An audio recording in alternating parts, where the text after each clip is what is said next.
The Guardian has helped in the persecution of Julian Assange in this country, and we've circulated flyers in support of this, and encouraged everyone to write to the reader's editor of The Guardian to take down the fake, fabricated story of Paul Manafort visiting Julian Assange inside the embassy. I would like to introduce Maxine Walker, who will say a few words and explain the role of The Guardian, expand on the role of propaganda, and here it is. Maxine Walker, thank you.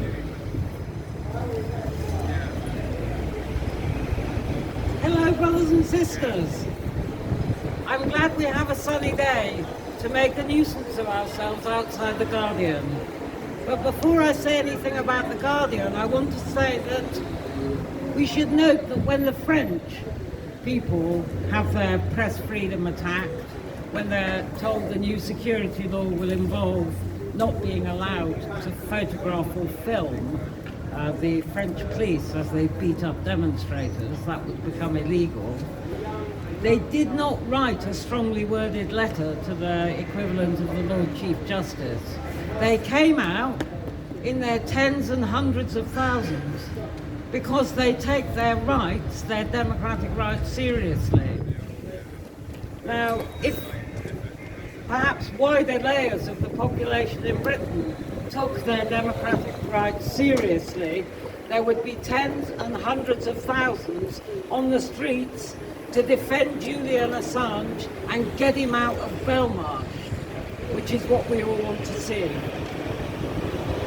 Our leaflet, which I recommend that you take away with you as spare copies, spells out exactly the degree of blame that attaches to the Guardian editors and journalists in the case of Julian Assange. In that building, they all know the reality of what has happened to Julian Assange. They all know why it has happened. And yet they have chosen, over the course of the last 10 years, to run a concerted campaign of lies, smears, and fabrications. The greatest fabrication being Luke Harding's story that Trump's campaign manager had been to see him in the Ecuadorian embassy. An embassy that was so fully surveilled and spied on that not a termite could visit that embassy without being recorded and filmed. So we know what The Guardian is about. And for me, and I hope for all of you, that The Guardian, you'll agree that The Guardian has the greatest share of blame above all newspapers, above all other media, for the fact that today Julian Assange sits in an unheated, freezing cold cell without his winter clothing, which has been denied to him for weeks now, sits there, tortured and silenced and awaiting extradition.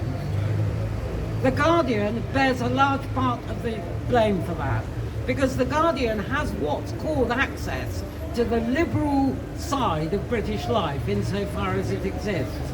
And they have relentlessly turned that wing of the population against Julian Assange. And that really has mattered in building this campaign.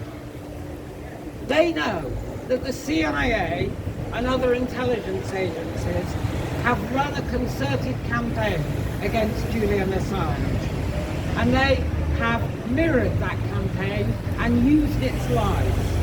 And the side that they are culpable in every possible way, and that we should be incredibly furious with them and express it here today, the sign is that they have chosen, instead of investigating what's happened to Julian Assange, they have chosen to join the CIA and the other intelligence campaigns against him. Against not just him, but against the very forces of reaction that we all face in this country. This is why we started the pickets here, because we've now seen at the Old Bailey that the Guardian's lies have caught up with them. The Guardian is now being used as part of the prosecution case against Julian Assange. I mean, how low can a newspaper sink than to allow that? So for me, this is not just an issue of press freedom. It is about whether people in Britain and elsewhere can know the truth about what their rulers are doing. Are they going to drown in a sea of disinformation and propaganda, or are they going to be allowed to recognise the truth about the wars and so on that have been conducted by our rulers? When I was preparing the video speech that we've done, which a young supporter has made a wonderful video, really educative video, I found the quote from Karl Rove. Karl Rove was President Bush's right-hand propaganda man in the run-up to the Iraq War. And Karl Rove was being interviewed by a journalist.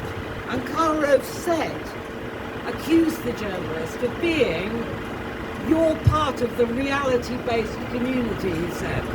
The reality-based community. That's not the way we work anymore. We're an empire now, and when we act, we create our own reality. That's what they're doing, they're creating their own reality. And that really defines the last decades that we've lived through. Particularly, I would date it, the complete departure from reality to the Iraq War, where we were told by people like Bush and the revolting Tony Blair, when we call out the war criminals, remember Tony Blair was number one of those war criminals in persuading the NATO countries to go to war against Iraq, using the pretext that they had biological, chemical and possibly even nuclear weapons that could reach London in 45 minutes. That's what was the headline. That's what Bush and Blair said. And Tony Blair has now been rehabilitated. If you notice, he's on telly telling us what we should do. I mean, he feels he has the right to tell us what to do because he's a billionaire. Because when you go on the side of the US empire, you make a lot of money. The empire's creation of reality is what we call propaganda and disinformation. And it is now one of the key parts of modern warfare. Modern warfare is no longer just, you send your soldiers in, they do this, that and the other, you send your weapons and your planes and your ships. Modern warfare is really about, in a very significant way, how to persuade the populations of the imperialist countries that they should carry on doing what they've been doing for many, many years, which is going into poorer countries and smaller countries and destroying them and not allowing them in any way to develop their own forms of democracy or socialism or any other system which is better than the one we live under. Pilger has said, and I think Pilger's spot on about this, as is Declassified UK, which I recommend you read it all the time, read all their articles. They're the only people who are really exposing what the British state is doing, and we know they're exposing the truth because the Ministry of Defence banned them from their press conferences. That's a badge of honour, being banned by the Ministry of Defence, and they fought that ban. But John Pilger has said, the times we live in are so dangerous and so distorted in public perception that propaganda is no longer an invisible government, it is the government. It rules directly without fear of contradiction, and its principal aim is the conquest of us, our sense of the world, our ability to separate truth from lies. Pilger found that in a 2013 poll, British people thought that only 10,000 people had died in the Iraq War. That's what the majority of British people think. How did they come to think that when we know that millions have died, beginning with that war and throughout the Middle East? It is surprising today, or perhaps it isn't surprising today, that most people in the UK neither know nor ask where their military forces are stationed. There are 7 covert wars being fought by British special forces and other military apparatus. Nobody knows about them. Nobody tells you about them. The journalists never get off their settees. They just lie there drinking wine and making things up. And the population gets none of this information. How many people know that between the UK and the US, they have 943 military bases in the world? And there is massive propaganda about the threat posed by Russia. Russia, Russia, Russia. Luke Harding never stops talking about the threat posed by Russia. How many military bases do you think Russia has in the rest of the world? It has 12. And the British and the Americans have 943. Who's the threat? Who's encircling Russia? It's NATO.